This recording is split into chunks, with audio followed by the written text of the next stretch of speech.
Bismillahirrahmanirrahim. Assalamu alaikum. You're watching Perspective. I'm your host, Umar Khalid Bhatt. And the last 2 days have been very eventful as the president of Turkey, our brotherly country, has come here on a very important mission to reinforce the existing ties between Pakistan and Turkey. Recep Tayyip Erdogan, along with a huge delegation that consisted of businessmen and also other leaders, came to Pakistan, met with the leaders, had a joint stakeout with Prime Minister Imran Khan, talked to media, also addressed the joint sitting of the parliament. This is the 4th time, and it is an achievement for any leader to have addressed 4 times the joint session of the parliament in Pakistan.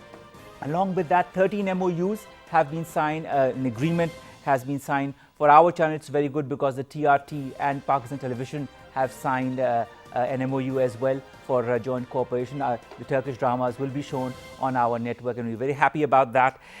Otherwise, there have also been a lot of good things that have emanated, whether it be the address of Erdogan in the press stakeout, in which he talked about Pakistan, in which he talked about increasing the trade between Turkey and Pakistan to $5 billion by the year 2023, from the current trade that is around between $700 and $800 million.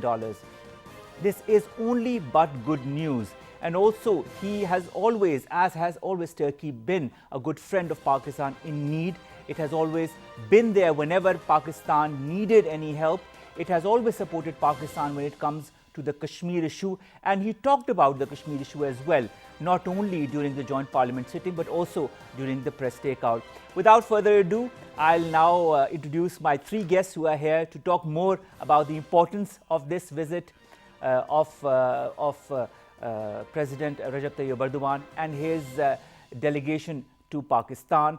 The importance because it will reinforce the ties that exist between Pakistan and Turkey, and because Pakistan also wants to learn from the experience of Turkey that has, as Erdogan said, come up from a huge debt and has overcome that debt, and currently billions of US dollars worth of foreign investment is coming in the country.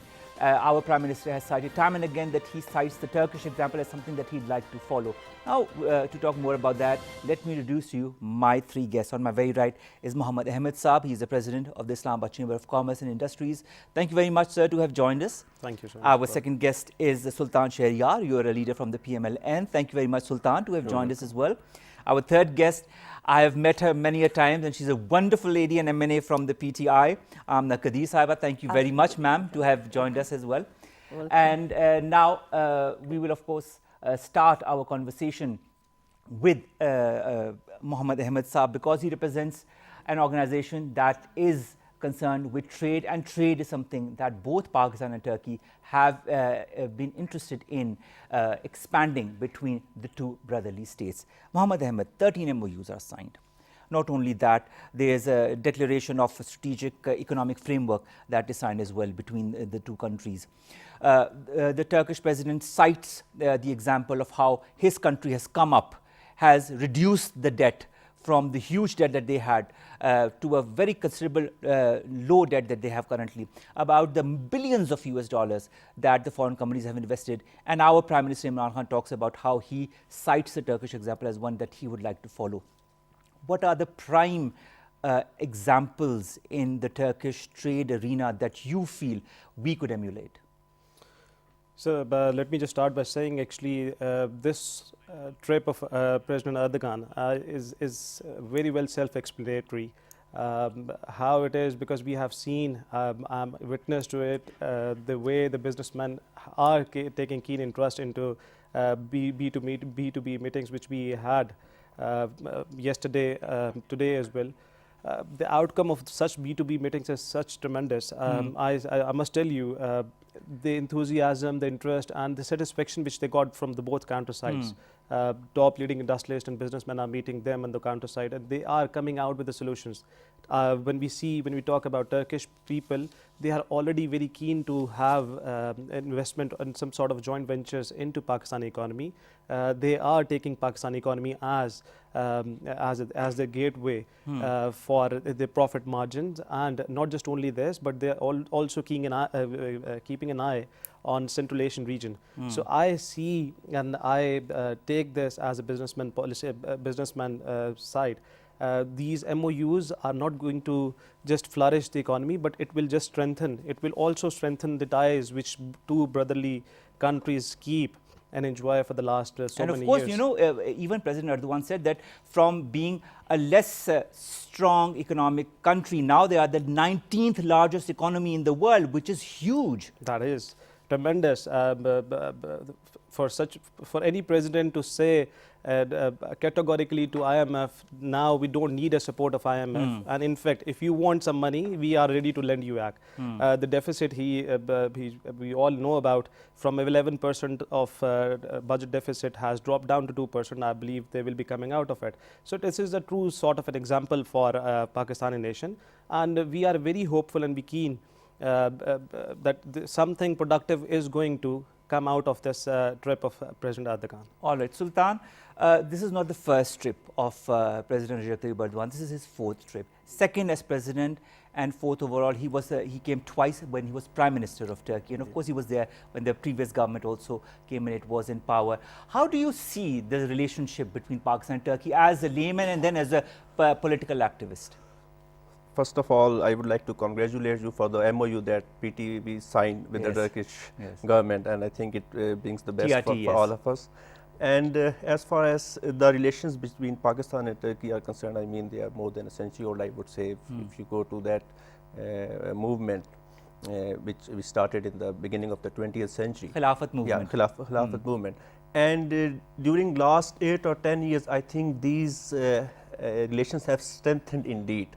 The way Tayyip Erdogan has been visiting Pakistan, it has been his fourth visit, and today it was the second time that he addressed the joint session of the parliament. So I think when someone like Erdogan comes to a country, it's not, it has its symbolic significance as well. I mean, when a person like Erdogan comes, the international media follows, the business community, not only belonging from that country, but in fact from that region, the European region, they'll be looking at this trip. And I think especially when we are in troubled waters, I think we should think beyond politics, and we should all hope for the best, that this trip brings prosperity for the nation. All right. Asma Qadir Saiba, Prime Minister Imran Khan said, and I quote, Turkey has stood by Pakistan in all times. Wasn't it heartening to see both leaders together in the joint session of the parliament, then there at the joint stakeout, and the brotherhood that emanated from both sides? Yes, today was the most, I feel like, I don't know how to express it. Today is the most happiest day, the day I have joined the parliament. And the way the Turkish president was so happy, and the words and the emotions and his expression was so much for Pakistan. We could feel it that he was giving. You know, our Prime Minister said he could become the next Prime Minister if he stood in the elections. Really? Yes, he said that, and I quote. Yeah. And the other thing, the most beautiful things I liked about, during his speech, the heartening to hear was that he said that Pakistan is his second home. Yes. And really, he thinks so, but the people of Turkey also believe so. And the other few things that we also experience, that is the good gestures, this good communication is going on with us. And there are all good things happen. 13 MOUs have been signed. But I'm happy to tell you here is that today, as he said, that the visas are free for Pakistanis, right, 90 days. But it's on other hand, it is like, having how should I say, a citizenship over there.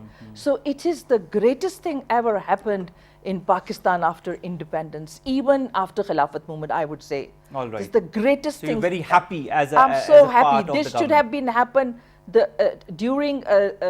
after the Khilafat movement, it should have been happened, right? But today it has done. And he has taken this initiative in such a highest way that I think all the Muslim countries that are around us must be shocked and taken back of his stance.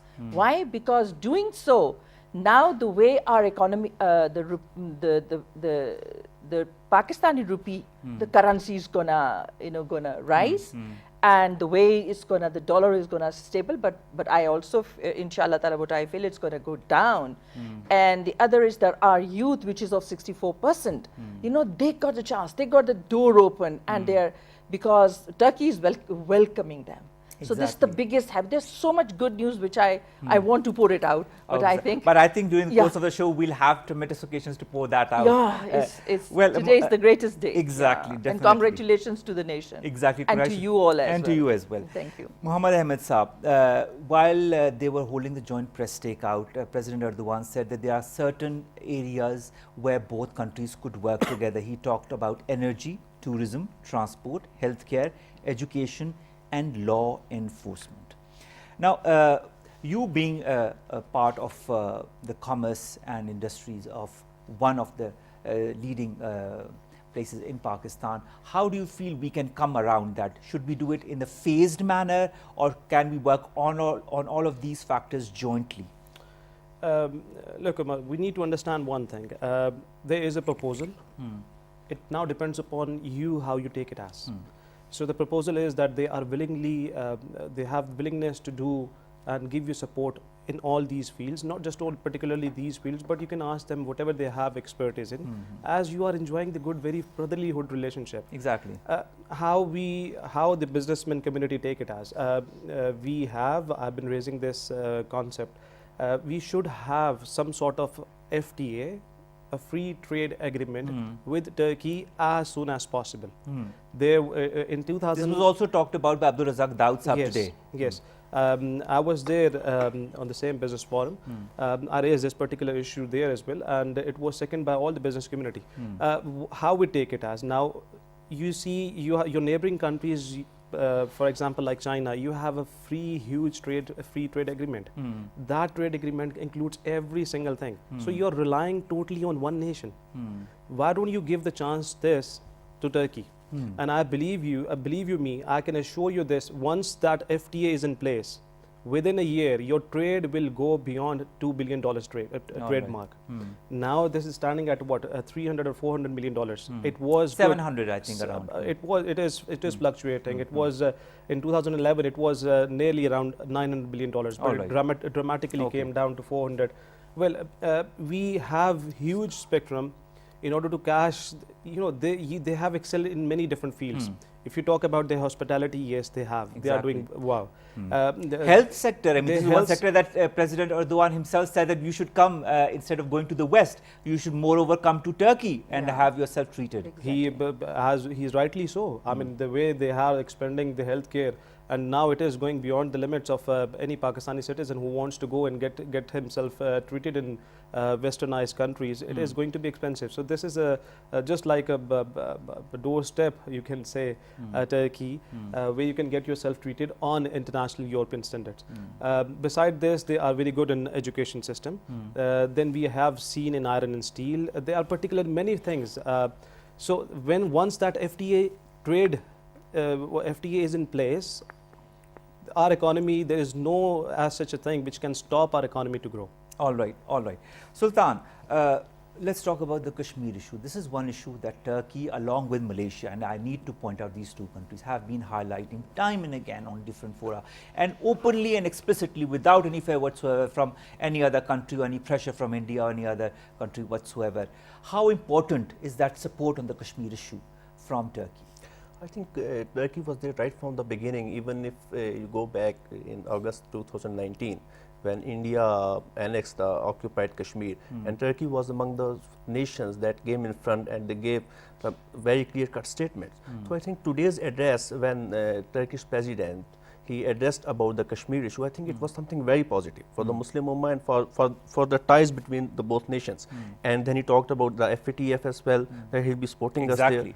That's a very important point as well. I think these are some things that are very positive if you talk about his visit. And I would again repeat that when someone comes to your home, so we should all have a very welcoming and warm gesture towards him, despite all the differences that we have within the politics or within the parliament.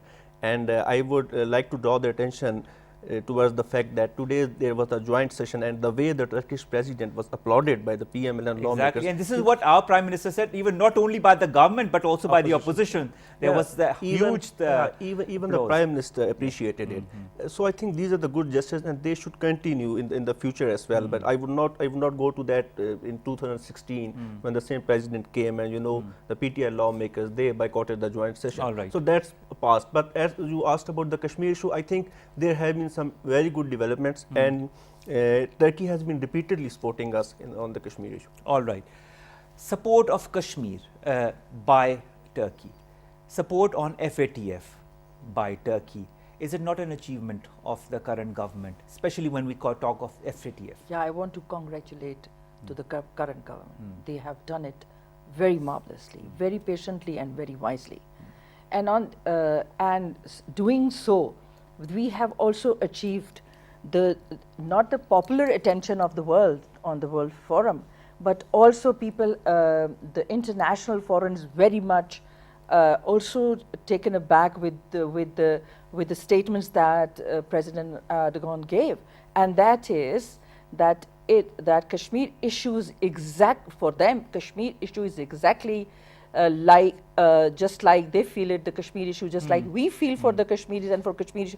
They take it in the same manner. President Erdogan said in the joint statement, when he addressed the joint session of the parliament, he said, we feel the pain of the Pakistanis. And they say it's just like for them. If indirectly, I would say just like this, the jugular vein for Pakistan, so it is same for the Turkey, right? And he was, and he support. He also was of this view that just the way we want to resolve the issue of Kashmir in the same manner, he was concerned of resolving the Palestinian issue as well, right? But on the other hand, he also, which I want to mention it as you asked about previously about the Turkey's MOU, they have 13 signed. But I tell you, the Turkish government and the Turkish state is great in law enforcement in their country. They are great in their healthcare system. They are very much organized and disciplined in their business and tourism, right? And even cultural, the enhancing cultural vision, they talked about and synchronizing with the other and film industry as well. So they are very good. Look, we also watch their dramas dubbed in our language. So as far as the history is concerned, we are more closer than I feel like, as we feel the way we see people go to Arab countries, just like, but we are more closer to them due to Khilafat movement. So on the lastly, what I would say, he says also that they are starting the investment with the $1 billion first. They are starting. They wanted to increase to 1 billion and then to 5 billion. 5 billion by the year 2023. Okay, but I heard him saying $6 billion, right? So that's why I noted it. Okay, all right. So there are many good things already happened, but things have started, and you will see, inshallah, by 2020 at the end, or at least the Pakistan will be as stabilizing and got the direction and going towards the right direction, inshallah. At least we will be, inshallah, witness. The world will gonna take our advice in coming years, right? All right, wonderful. Muhammad Ahmed Saab, as part of this increase in economic cooperation, and you were there, Abdul Razak Daud Saab said that there's going to be a textile delegation that will be visiting Turkey pretty soon, and Turkish companies are also going to come to Pakistan in the next couple of months. And the Turk-Pak Friendship Council is also going to start working more aggressively in that respect. How important is the textile industry, cooperation in that industry? Because this is one aspect where both countries can work together. Pakistan is a very strong textile industry, doesn't it? Pakistan is a very strong textile, but in comparison to Turkish textile, Turkish textile is already too much flourished, and All right. we don't see. All right. Mohammad Ahmed Saab, we'll continue our discussion, but it's time for a short break. We'll be right back.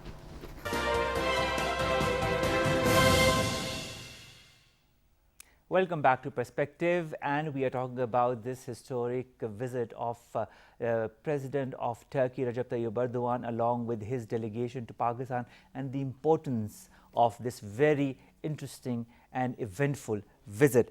Mohammad Ahmed Saab, we were talking about the textile delegation that is going to go to Turkey, and we were talking about the textile industries in Pakistan and Turkey. And you were saying before the break that the Turkish textile industry is much more refined, much more developed than the Pakistani one. Could you highlight some more on that? So there is no doubt to it. We see a lot of Turkish garments are going to European Union. But there is one thing which I want to enlighten and emphasize.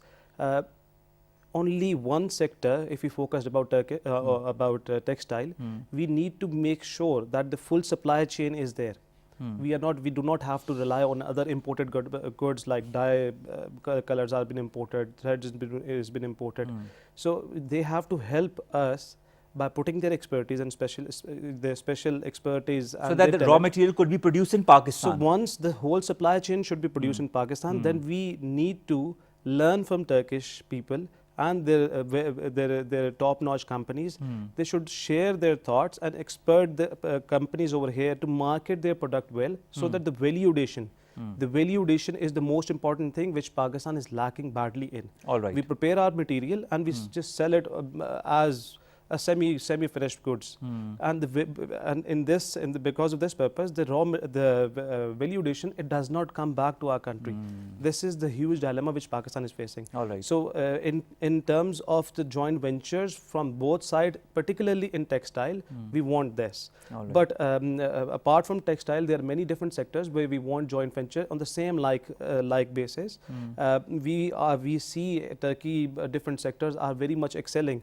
Like tourism, as I said mining before, is also one that Imran Khan Saab mentioned today. We have a huge spectrum of mines and minerals lying untapped in Pakistan. That could be exploited if we got the right expertise. And we need to see what we can do and what we can achieve out of it by having this special expertise from our Turkish people.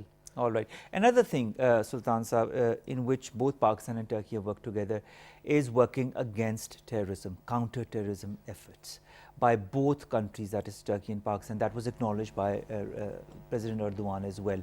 How important is that joint resolve to continue working against all extremist and terrorist elements? I think it's something very important, especially if you talk about Pakistan. I mean, the bloodshed and the war that we witnessed. Two major wars that we fought against. And recently, even if you talk about post 9/11 era, and if you look at Turkey's situation, they are also not enjoying a great environment in their surroundings as well. I mean, there's the Syria conflict going on, and then recently they faced a terrorism wave within their country as well. And if I'm not wrong, Pakistan, because we have become an expert in this guerrilla war, you can call it, we did offer our help and our support to Turkey in countering the terrorism. So I think, and if you look at today's address of Turkish president, the moment he mentioned that FATF point, I think it has its great significance as well, because it is something that is connected with the prosperity of a nation. Exactly. And how is it doing in its own to counter terrorism, to counter extremism as well. I mean, these are one of the steps that. So I think this should continue, and I think, as I mentioned earlier, I think this is a sector in which we are better than Turkey, I would say, because we have faced these wars. So I think Pakistan should be offering its help to a larger scale for Turkey. All right. Asma Kadir, ma'am, one more thing that Turkish President Erdogan mentioned was the Afghan peace process. He, while acknowledging the efforts made by Pakistan, because as you know, Pakistan believes in an Afghan-owned and an Afghan-led peace process, he said that Turkey was ready to contribute to develop good relations between Afghanistan and Pakistan. How important is the support of friendly countries such as Turkey for the helping in the Afghan peace process? Afghan peace process is very important as far as this whole region is concerned, right? And without the peace, anything that anyone who likes to come with their investments, any country thinking of, you know, starting any investment over here, so they are very much think of, and they very much look for that there should be peace.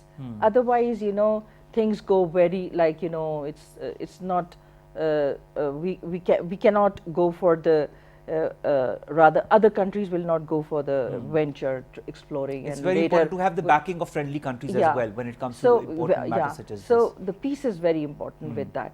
And as Erdogan, President Erdogan was saying that we suffered a lot because of the Afghan war. You know, as it was not our war, but we participated. We helped Americans in that, and we lost a lot of lives in that. Okay, we lost our economic so much. We suffered at all levels. You know, we didn't progress in the way development, the way our progress was halted the day we joined the war in terror. So everybody know and everyone to help. Everybody wants the peace. Why? There's another reason that Pakistan is a nuclear country, and the issues that we are having with the country it is also a nuclear country. So they realize that, all our good friends realize that staying in a conflict for long is not good for anyone, right? And as the world is changing, it's becoming a global village. So it is the time of now the wars, I think, will be on economic floors, right? It's the old time. It will be the old way of you know, fighting. ma'am, if you are economically strong, then people listen to you. People consider you as a force you're to right. reckon I agree. with. Yeah, economically, when you're strong, people do here because that's matter a lot. Exactly. Right? Mohammad Ahmed Saab, one of the things that Abdul Razak Dawood Saab mentioned today, the sectors in which we need to really work together is construction, mining, IT, tourism. Of all these four sectors, which sector do you feel one should start with? Okay, if you talk about the efficient way to come out, where Pakistan, in my prospect, in terms of the business community, Exactly. The emergent source of foreign direct investment which we can brought into our Tourism? country is tourism will take IT? time, is IT. Okay. We need to develop, I mean, Pakistan is emerging as an emerging threat to India and other countries And who of are course, the so-called software developed. parks that are also being established by the current government. We are seeing the government taking very proactively approach towards e-commerce policy. So we need to engage more sources to enlighten and to escalate this IT sector, All right. where we can take Turkish counterparts help in it, and bringing both the software boards together and come out with a solution how to take this and uplift this. Particularly IT sector. All right. Why? Because I say this because a lot of our students who are studying in universities, they study during the day, and at night they are sitting on their laptops, working on their homes as a freelancer, getting their source of income without working under anybody or getting themselves employed under anything. That is the emergent source of foreign direct investment, which they earn in terms of dollars from companies who are residing in America, in Europe, and across the globe. All right. So this is the first source which I think Pakistan should take an interest. Then later on in tourism and real estate, that will take time. Obviously, that has to be accounted for. Because you know, our Prime Minister Imran Khan also said that Turkey can help us in, and I'll quote him. He said in tourism, 35 billion US dollars worth of industry of tourism, construction for low-income houses, as has been told by our Prime Minister in the past as well, that he wants to construct houses for the low-income segment of the society, and for the work that has been done for the Kachi Abadis, that is what he mentioned as well, as per the Turkish experience, and of course the turnaround that Turkey has brought up in the economic sector, and how it has also come out of the IMF loans and all of that, and of course work towards positive reinforcement in the industrial sector as well.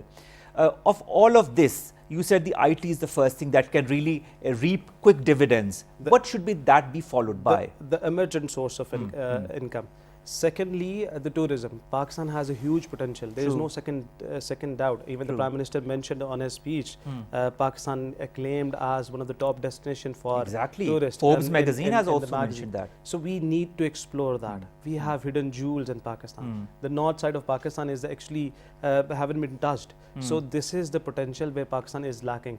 And you know, keeping in view the current devaluation of the currency of the Pakistan, a lot of this has changed the concept and scenarios. Before, you know, families used to tend to book their holidays in advance to go either, you know, Middle East or Europe. Now this is getting beyond their limits because the inflation has gone high and the currency devaluation is costing them fortune. True. So this time, this particular summer and this summer before, we have seen tremendous huge amount of numbers, big numbers we have seen in north side of Pakistan. Even we lack badly in in hotels and hospitality business there in north, but people who have their houses, three rooms in a house, are consolidating themselves in one room, keeping the whole family in one room and renting out the other 2 rooms. What that gives you Exactly. a concept that we need to We need to stand on our own feet, you know, economically. That is how, as I pointed out a bit Exactly. earlier, the people will look at us with a certain respect. Exactly. And it's as Ma'am Asma said, it's economy that's going to make the world turn around, as it has been in the last few years. Exactly, and there is another thing which, as you know, the Prime Minister's scheme of providing shelter houses.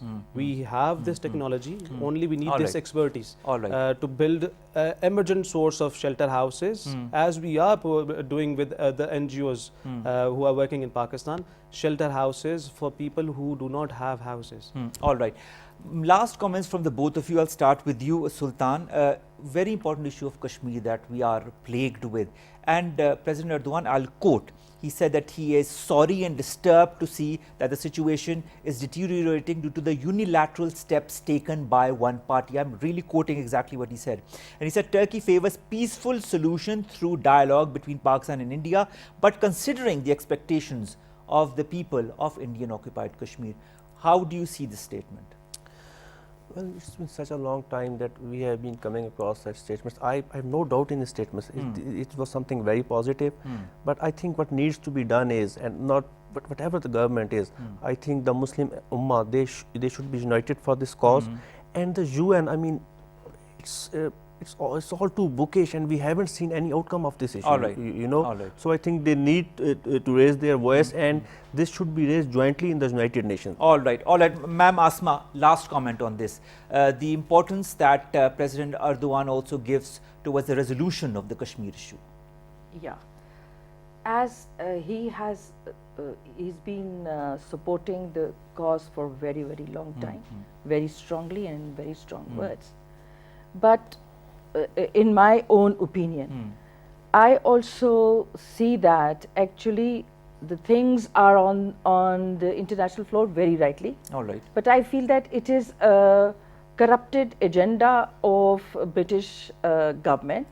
And I always, because I'm in the Kashmir committee, and there I always raise my voice, I said every country has realized that Kashmir issue has to be resolved, even our good friends. But we need to make United Kingdom, British government to realize that it is their unfinished agenda, and they have to come on the floor To make it a finished agenda. to finish it. It's they have to be involved. So everybody's on one page as far as the World Lobby is concerned. All right. But the main I would say the main body, you know, the main person I should say, or main country was United Kingdom, and they should come Well, forward they're and a bit resolve it. preoccupied, I feel, with the Brexit, but once they come out of it, I'm sure that we can put the adequate pressure through the different Yeah, organizations and that also is the- directly this is what on I them for feel, them to yeah. come to a solution, or at least push the international community towards that solution. Thank you very much to all three of you, Mohammad Ahmed Saab, President ICCI, Sultan Shahryar Saab from the PMLN, and Ma'am Asma Qadir from the PTI for your points of views. Ladies and gentlemen, a very historic visit of the President of Turkey, Recep Tayyip Erdogan. Important agreements signed, important statements emanated from both leaders, and that brotherly relationship reinforced through this visit. All we hope, we wish, we pray is that it translates into tangible action. Allah Hafiz.